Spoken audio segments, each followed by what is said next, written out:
Hey guys, what is up? CyberAceTV, and it's been a long time since we've been face-to-face here. Today I'm coming at you live on Blog TV for a nice little segment I call CyberTech Live. Today we're going to do a live technology Q&A in which I take you, the viewers' questions, answer them for you. So let's get started answering some questions. I got my man Chris XTV in the computer right now reading me the questions, and they're coming in through my headphones, and I'll tell you them. Chris, let's get started. Alright, so user productive 1 asks, what do I want to see from Apple? Well, I guess there's a lot of things that you can really put into this, and I guess I'd just like to see better and more improved products. I'm very impressed with some of the devices that Apple comes out with on a year-to-year basis, and I just like to see how they change stuff. I would like to see them stop making stupid little changes. I hate how they'll kind of save certain features that should be on one model just so they'll have something else for the next model. I think what they need to start doing is creating something new and fresh for every individual model. Next question. Marcus asks, what camera do I use to film? Right now to film this, I'm actually using the Nikon P100 camera, which shoots in 1080p video, but is actually more of a photo camera, but it works with great with video as well. Next question. Next question comes from a user named VlogTV. They want to know what's the worst thing you can do with an Android device with a virus. Personally, I don't know because I'm not an Android user. I don't use it that much, and I'm not really sure about viruses on it. I guess the worst thing with a virus you could do on it is give it a virus. Next question, Chris. User Marcus asked, how much does the Nikon P100 cost? It is in the range between like $200 to $400. $400, and I think you can get it in between $300 and $400. You get a refurb for around $280. And he also asks, is it a good HD camera? Yes, it is a very great HD camera if you have proper lighting. As I have demonstrated before with the camera, if you do not have great lighting, the quality does look very bad. I know when I'm outside filming, the quality looks very great, and it's a very good camera. The microphone is okay. When you're on autofocus, it's not the best though, and it doesn't come with an output for microphone, so you might want to look into microphone options if you're going to get this camera. But the video quality is very good if you have good lighting. Next question, Chris. Okay, well, the user MJ94, also known as Techie Tutorials on YouTube, great guy. You gotta go check him out. He asked if when will the iPhone 5 be out, and what do I think if it's going to be white, if it's going to be out normal, going to be out later. Well, personally, if you would have asked me before, I would have told you that it's going to be out around June in the summer and stuff, and that I'm not sure about a white model. But you know, recently things have changed my mind. There's been a ton of speculation about it being out later, maybe September and stuff, and there's a lot of people are saying that, you know, maybe they won't do it in WDC, Worldwide Developer Conference. People are saying that they might not be doing the iPhone 5 at there. So I'm not really sure what to say because I don't really have a set opinion on it. Do I think it'll be a white one? Well, I think that with Apple doing the whole white iPad thing, they were definitely kind of saying, hey, you know, we're going to start making white products now. We weren't kidding about the white iPhone. And I think that it's very possible we might see the white iPhone in the next generation of the iPhone 5. As for the actual release date, whether or not it will be in the summer or the fall, I'm not really sure. I guess we're just going to have to sit back and wait to see when they put it out. Next question, quiz. Dark Narrator wants to know what's better, the Playbook, the Zoom, or the iPad. Well, you see, that's a very good question because it actually all depends upon preference. If you like Android, which I have an Android device over there, if you like BlackBerry device right here, or if you like iOS device right here. It's just a personal preference. I know iOS, it's the iPad is kind of the big name. iPad's been making the big name for the tablets out there because, you know, people just want to, oh, I don't want a tablet, I want the iPad. It's got an I in front of it. It's made by Apple, and that's really what people are getting. The iPad is probably one of the most user-friendly out of the three because it's just a lot more friendlier and a lot more simpler, and there's already so many people that already are used to the iOS operating system. I don't know what is necessarily better. I think they all have their ups and downs and their pros and cons, and I think that as I try them out more, because I don't have any of them, but I'm sure I'll play with them in the future, and it's just it's an opinion-based thing. There's no factual one that is better. There might be one with specs better than the other, but there's opinions, and it's all about opinions and speculation. So you just gotta basically see what's better for you, not what is better. It's about what you like, not what somebody else likes. Chris, next question. 6 wants to know what's better, the iPad 2 or the iPad 1? Well, in my opinion, I would have to say that the iPad 2 is definitely better. The iPad 1 is a device that I have familiarized myself quite well with, having knowing people that have one and, you know, being able to use it a lot. It was definitely a good device. I can't say I didn't like it. However, I do believe that the iPad 2 brought great improvement to the device, and though they probably should have added a little more, instead of just 2 cameras, a little slimmer, stuff like that. Of course, the iPad 2 does bring improvement on the iPad 1, so I'd have to say that I probably like that better. Next question, Chris? Productive One asks, if I had a choice, would I get a 27-inch iMac or a MacBook fully loaded MacBook Pro? I would definitely have to say that I'd go for the MacBook Pro, honestly, because I don't know where I would fit a 27-inch iMac. My desk is about that big, and though I do plan on getting a bigger desk soon, I don't think I want a giant iMac laying around. Also, I move around a lot, and I would definitely like to have the portability of my studio with me in a laptop. Next question, Chris? Username Tro asks, what kind of editing software do I use and do I recommend it? Currently, I do use Sony Vegas. I recently upgraded today, actually. I was in contact with Sony thanks to Techie Tutorials. Check him out. He has some great contacts at Sony, and he's able to hook me up with Sony Vegas Pro 10 for free. So that is my current editing software now, but I have not had a chance to use it. I'm actually going to use it to edit this video tonight. So, can I recommend it? No, because I haven't used it yet. I can recommend Sony Vegas as a series, because for a couple of years now I've been using Sony Vegas Movie Studio 9 Platinum, and it is a great operating system. Yes, a great editing system. I can recommend it, though I've had some problems with it, so for some reason it doesn't seem to take a lot of HD. Very good, but it might have just been an error within my videos, I don't know. But yeah, I would definitely recommend Sony Vegas. It's great. Next question, Chris. This comes from Dark Dilliner. My opinion on the Sony and GeoHot case. Well, quite frankly, I'm not really a fan of GeoHot. I don't really pay attention to the stuff he does.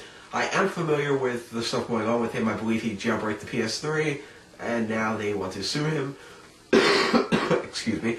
I don't really have much of an opinion on it.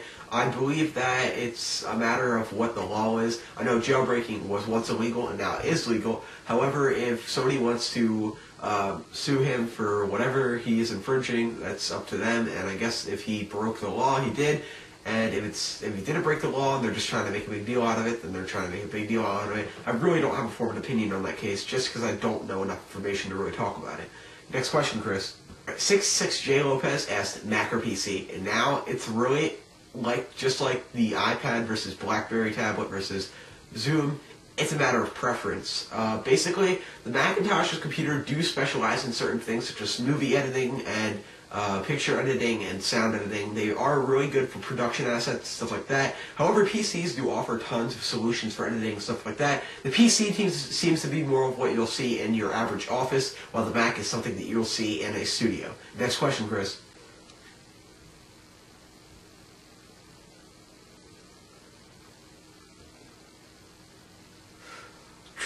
User Joe says, what changes do I see coming to iOS 5? Well, honestly, I'm not really sure what to see next. I know iOS 4 actually brought a lot of cool stuff, such as Game Center, such as multitasking and backgrounds and all kinds of really cool stuff. And I actually really liked iOS 4. I remember installing it last year. I got it a week early before it was released, just some downloads and stuff. And it was a very cool operating system. I was very excited to have it on my iPod, which I still have it now, 4.3.2. For iOS 5, I hope to see improved Game Center, improved multitasking, and just some other cool features that I'm sure Apple will roll out. Next question, Chris. Alright, user 60s asked, do I think they'll call the next iPhone the iPhone 4G or the iPhone 5? In my opinion, it's going to be the iPhone 5, because I don't think by the time the phone comes out that all the carriers they want it to be on is actually going to be able to support 4G. You got to remember there's a lot of carriers that the iPhone is on, and not too many of them. Not even all of the US carriers have the iPhone on 4G yet. So I don't think that they're going to really name the device 4G when barely anybody's going to be able to have it on 4G. I believe it's going to be running mostly on 3G. You might see a couple carriers with 4G, not too many, and I think it's going to be called the iPhone 5. Next question, Chris. This is a very interesting question, a little personal, but I'll answer it. How did I come up with the username CyberAceTV? Well, alright, I hang out with my grandma all summer long, and she watches the soap opera called General Hospital, okay? And there's this guy on there who's kind of a nerd, and he's always hacking into computers and stuff, and they call him the Jackal Spinelli, they call him the Ace of Cyberspace. So one day I was creating a YouTube username, I didn't know what to do, and I was always, me and my grandpa always joked around about this Spinelli guy, because I was always on the computer, and he's like, you're like Spinelli, you always hacking on the computer and stuff. So one day, I was looking up for a username, and I'm like, hey, CyberAce, the Ace of Cyberspace, CyberAce. So I go to make the account, CyberAce is taken. I've been trying to get that for YouTube, they don't want to give it to me. So I made the CyberAce, and then the CyberAce was kind of failing a little bit, so I decided to try my hand in tech, and I made CyberAceTV. Next question, Chris? User Pablo asked, do I think YouTube live streaming will replace other sites such as Blog TV? And the answer to that is definitely no. Being as though YouTube has no plans whatsoever right now to release live streaming to the public. It is, and will remain so for a while, a partnership-only feature. Now, I, being a YouTube partner, will definitely use this feature a lot. It will definitely be great for YouTube partners to keep up with their audience, as they can broadcast directly to their friends and subscribers on YouTube. However, for those of us that are more focused on Blog TV and don't actually focus on YouTube and aren't YouTube partners, the feature will absolutely be useless because you'll only be able to watch shows and not make them as well. So no, I do not see any plans for YouTube Live to replace any sites like Blog TV or Ustream anytime soon, because the functionality is not going to be available to the millions of users. It's only going to be available to maybe 20,000. Next question, Chris. Tro asked, what kind of webcam do I use? Currently, I have this webcam right over here, which is the Face Vision N1 camera. It was sent out for Face Vision to review, and it is the only Skype-certified 720p webcam. It's not quite HD, but it's a pretty good webcam. Next question, Chris. Drobe asks, Xbox 360 or PS3? Well, I do like both gaming systems, and I'm definitely considering buying a PS3 soon, but right now I'm going to have to say I'm in love with my Xbox 360 right there. Playing some Homefront on that. Hey, you want to play with me sometime? Hit me up on the YouTube message. Next question, Chris.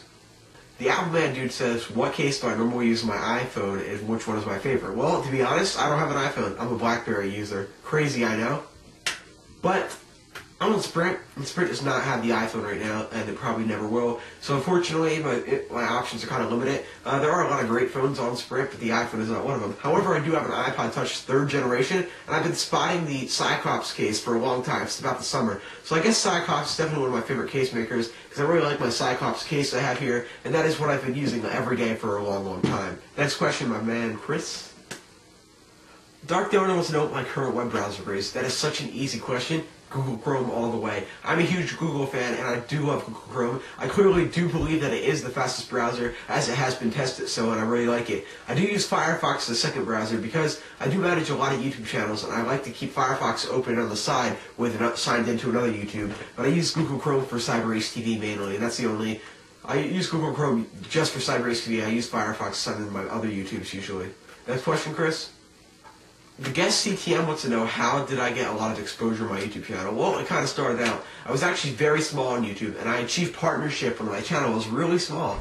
And after getting YouTube partnership, my channel kind of blew up. I've had help from other YouTubers, such as Duncan30303. He got me a lot of subscribers when I guest starred on one of his shows, popular show, D3 Live. And I just kind of built up over the years. I've made a lot of friends. Making friends is key.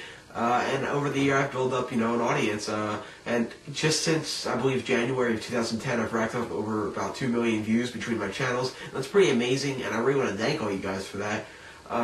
It's just, you just gotta be yourself. You gotta make good videos. You gotta buy high-quality equipment. I've invested probably a lot of money into this, and it'll come back to you in the end. The money's come back too. So it's just something I love doing. It's a hobby, and it's actually starting to turn into a small job, part-time job, I guess you can say. So it just pays off. Do what you love, and if you have passion for it, you'll get somewhere.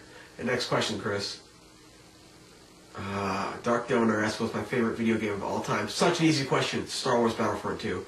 No question about it. Star Wars Battlefront 2 is an epic, epic game. The whole Battlefront series is really a great game.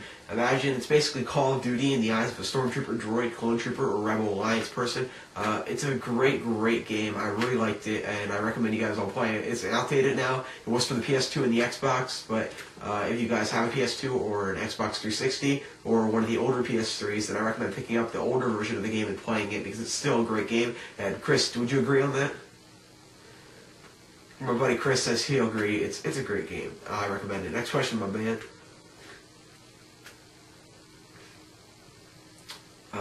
Dark Donor asks, what's my favorite Chrome web store app? Well, you see, I really need to familiarize myself with the Chrome web store more often, because I actually over there have a CR48, it's a Chrome OS netbook sitting over there. Haven't had too much time to explore into that, or explore into the whole web store experience. So honestly, I can't answer that. But my question to you, Dark Donor, is what is your favorite Chrome web store app? Dark Donor says his favorite app is entanglement. He has an addiction. Next question, my man. Been using AVG free. It's a great thing. It's been keeping my computers virus free. I've been able to use it, and it's completely free of charge, and I recommend you check it out. Look up AVG free. It's a very great program, and it keeps your computer clear for free. Next question, Chris. Alright, Trove asked, how do I like my Beats by Dre? Well, as most of you guys probably know, I have the Heartbeats, which is the Lady Gaga version, because I'm such a big Gaga fan. Not really. Monster said they were all they had left to review, so I took them because, well, what's not to like about free headphones? And how do I like them? You can watch my review on them on my channel. They're pretty good headphones. The comfort is not the best, but the sound quality is amazing. Next question, my man. Our last question comes from Dark Donor. It's a pretty good question. Do I think Flash will die a slow, painful death? Well, in my opinion, I think HTML5 may slowly kill out Flash. But who really knows what will go on? I think Flash is slowly dying anyway. You see how Macs operate perfectly without having Flash on them. And I think PCs can one day operate completely without them as well. Well, guys, that was the show, I believe. It was a great show, a great Q&A there, and I love answering you guys' questions about technology. We got some personal questions there that I didn't really want, but you know what? I decided to answer them anyway because I had a good time with all you guys on the camera here answering your questions. So I'm CyberAceTV, and I really want to give a big thanks to my man Chris XTV. You can't hear him or anything, but he's actually on my blog TV reading all of the questions, going through all the appropriate questions, telling them to me. They're going through my headphones and into my ears, into my brain, and out of my mouth to you. So big shout out to Chris XTV. You better subscribe to him, or I'm going to unsubscribe from you. Even if I'm not subscribed to you, I'm going to subscribe, say, hey, I like your videos, and I'll unsubscribe. So, thanks for watching this Q&A, and don't forget to follow me on Twitter, twitter.com/CyberAceTV, and subscribe and like if you enjoy these videos of CyberAceTV, and I hope to do more videos like this in the future. Later, and thanks for watching. Get the official CyberAceTV iPhone app, now available in the iTunes App Store. Like the videos? Check out CyberAceTV on Twitter and Facebook.